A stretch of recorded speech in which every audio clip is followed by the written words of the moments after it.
నిన్న జగిత్యాల సభలో కేసీఆర్ కామెంట్స్ కు మంత్రి వాకిటి శ్రీహరి కౌంటర్ ఇచ్చారు. ప్రభుత్వానికి సలహాలు సూచనలు ఇస్తారనుకుంటే ఏదేదో మాట్లాడారు అన్నారు. ధరణి పేరు మీద జరిగిన దందాలను ఇంకా ప్రజలు మర్చిపోలేదని చెప్పారు. పాలమూరు రంగారెడ్డి పనులు బీఆర్ఎస్ హయాంలో 95% పూర్తయినట్టు నిరూపిస్తే తాను రాజీనామా చేస్తానని సవాల్ చేశారు మంత్రి వాకిటి శ్రీహరి. ఇంకా ఆయన ఏమన్నారో మా సీనియర్ కరెస్పాండెంట్ ప్రభాకర్ అందిస్తారు. మనతో పాటు మంత్రి వాకిటి శ్రీహరి ఉన్నారు. కాంగ్రెస్ నాయకులపైన, కాంగ్రెస్ ప్రభుత్వం పైన చాలా తీవ్రమైన కామెంట్స్ చేశారు మాజీ ముఖ్యమంత్రి కేసీఆర్.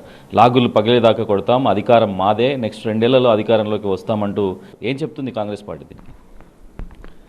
లాగులు పగిలేలా కొడతామనే మాట మరి పెద్ద మనిషి నోట రావటం అనేది నిజంగా కొంత ఆశ్చర్యాన్ని కలిగిస్తూ ఉంది.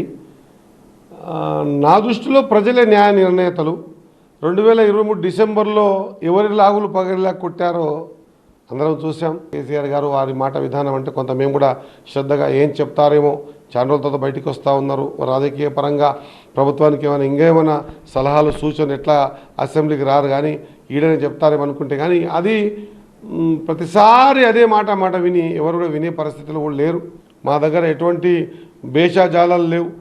ప్రజలకు కావాల్సిన ఏ పనైనా 10 అడుగులు దిగైనా సరే ఖచ్చితంగా ప్రజల కోసం ఆలోచన చేస్తాం. రామ్ పలికారు, దళిత బంధుకు జై భీమ్ అన్నారు.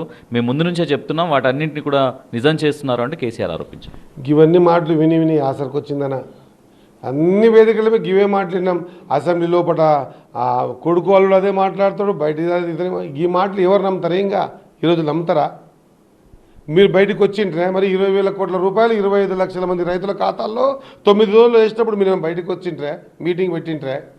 మేము చేస్తున్న ప్రక్రియలో మీరు వచ్చి మేము వచ్చినందుకే వేస్తున్నారు అనడం అనేది ప్రజలు చూస్తూ ఉన్నారు, కొద్ది ప్రజలు వింటూ ఉన్నారు, ప్రజలు చదువుతూ ఉన్నారు. విఘ్నులు వాళ్ళు నిర్ణయాలు తీసుకునే నిర్ణయం తీసుకునేటువంటి అధికారం వాళ్ళకు ఉంది. వాళ్ళ ముందర మనం మాట్లాడేటప్పుడు మన మాటకు వాళ్ళు నమ్ముతారా నమ్మకూడదు ఆలోచన చేయాలి. అటువంటిది ఏమీ ఉండదు. మేము ప్రజల ద్వారా ప్రజల సేవ చేయడానికి ఎన్నుకోబడ్డ ప్రజాప్రభుత్వం. ముఖ్యమంత్రి రేవంత్ రెడ్డి గారి ఆలోచన విధానం డౌన్ టు అర్త్, పేదోరికి ఏం చేయగలుగుతామనే కాన్సెప్ట్ని ముందుకు పోతూ ఉన్నాం తప్ప అదే హైడ్రా విషయంలో తామేమో మాట్లాడి గొప్పగా చెప్పి అది ప్రాక్టికల్ చేసే వరకల్లా కొంత ఇబ్బంది అనే వరకల్లా పక్క జరిగినరు. అదే ముఖ్యమంత్రి రేవంత్ రెడ్డి గారు ధైర్యవంతుడు కాబట్టే హైడ్రా విషయంలో ఖచ్చితమైన నిర్ణయాలు తీసుకొని మరి ఆ రోజు అహ్మదాబాద్లో ఏ విధంగా సబర్మతి నది మీద కట్టారో ఆ విధంగా మరి గోదావరి నదిని తీసుకొచ్చి దీంట్లో కలిపి కింద ఉన్న నల్గొండ ప్రాంతానికి ఇవ్వాలని ఒక మంచి ఆలోచనతో తీసుకున్న నిర్ణయం. ఎక్కడా పేరు వస్తుందేమో అనే ఉద్దేశంతోనూ దాని మీద కూలుస్తారా చేస్తారా.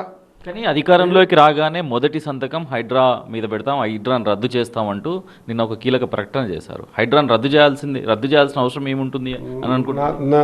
నా తమ్ముడు మీరే చెప్పాలి, టీవీ సోదరులారా, ఒక్కసారి క్లిప్పింగ్ చూడండి. హైడ్రా విషయంలో తాము ఏం మాట్లాడినరు. మరి ఆ రోజు అధికారంలో ఉన్నప్పుడు హైడ్రా ద్వారా ఖచ్చితంగా మేము మూసీ నదిని ప్రక్షాళన చేస్తామన్న మాట ఎక్కడ పోయింది? ఈరోజు మూసీ నదిని ప్రక్షాళన చేస్తుంటే సంతకం పెట్టి దాన్ని క్లోజ్ చేస్తామంటే, ఎందుకంటే ఎక్కువ మొత్తంలో వాళ్ళకు సంబంధించిన వాళ్ళ ఆక్యుపేషన్స్ ఉన్నాయి కాబట్టి దాన్ని క్లోజ్ చేస్తామని ఒక ప్రయత్నం చేస్తూ ఉన్నారు. 100% ఇంకా మర్చిపోలే తెలంగాణ ప్రజలు.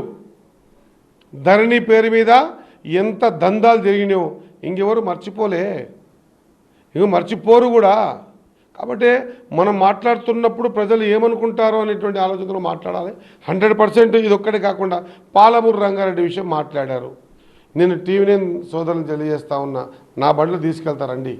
95% పనులు పూర్తి చేసిందని చెప్పారు కదా. ఒకవేళ 95% పనులు పాలమూరు రంగారెడ్డిలో పూర్తి చేసి ఉంటే వాళ్ళ హయాంలో నేను అక్కడనే రాజీనామా చేసి స్పీకర్ గారికి పంపిస్తా. 1 గంట మోటార్ ఆన్ చేసి ఆఫ్ చేసి ఎలక్షన్ ముందల అదో అభూత కల్పనలాగా చూపించి ఓట్లు వేయించుకొని అధికారం రావడం అనేది కాదండి. వాకిటి శ్రీహరి సవాల్ ఇది కేసీఆర్ కానీ మాజీ ఇరిగేషన్ మంత్రికి కానీ వాకిటి శ్రీహరి సవాల్ చేస్తున్నారా పాలమూరు బిడ్డగా? నేనేమంటున్నా, పాలమూరు బిడ్డగా పాలమూరు రంగారెడ్డి విషయంలో నిజంగా కూడా మీరు సవాల్గా అంటే కూడా సవాల్గా స్వీకరిస్తా ఉన్నా.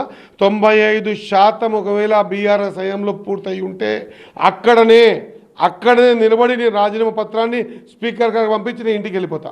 నేను సిద్ధంగా ఉన్నా. పాలమూరు రంగారెడ్డి విషయంలో ఏ చర్చకైనా నేను రెడీగా ఉన్నాను. పాలమూరు రంగారెడ్డి పనులను పూర్తి చేసినట్లు నిరూపిస్తే రాజీనామా చేయడానికి, స్పీకర్ ఫార్మాట్లో రాజీనామా అందించడానికి నేను సిద్ధమంటూ మంత్రి వాకిటి శ్రీహరి సవాల్ విసురుతున్నారు.